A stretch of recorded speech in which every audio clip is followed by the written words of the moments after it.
ويتأثر بشكل كبير.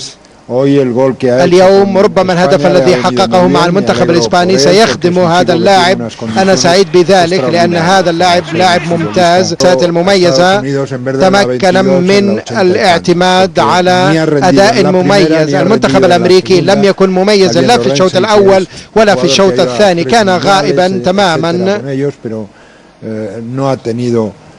لكن لم يكن في يومه هذه الليلة. ورأينا على أرضية الملعب خاصة الاستحواذ على الكرة من قبل إسبانيا. مرة أخرى دافيد فيا لم يسجل، يلعب بدون كرة.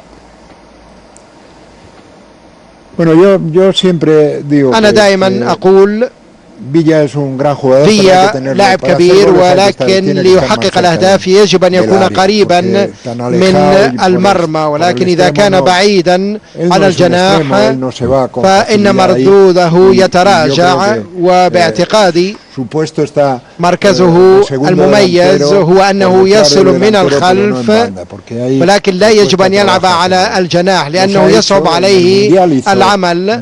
في المونديال كان قد حقق أهداف كثيرة. جاء به ديل بوسكي مقارنة بالطريقة التي كنت تعتمدها أنت عندما فزت باليورو 2008. نعم، المدرب يعتقد أنه بإمكانه الاعتماد ويمكن أن يكون محوريا، وكان قد حقق أهداف كثيرة، ولكن من دون شك مردوده يتراجع كلما. على لاعبي البارسا أعطى راحة للاعبين الذين لعبوا مباريات كثيرة، وهنا الاختبار طبعا اللاعبين الجدد الذين وإن كانوا ليسوا جدد، يعني لم يلعبوا، أثبتوا أن بإمكانهم أن يكونوا خير خلف لخير سلف.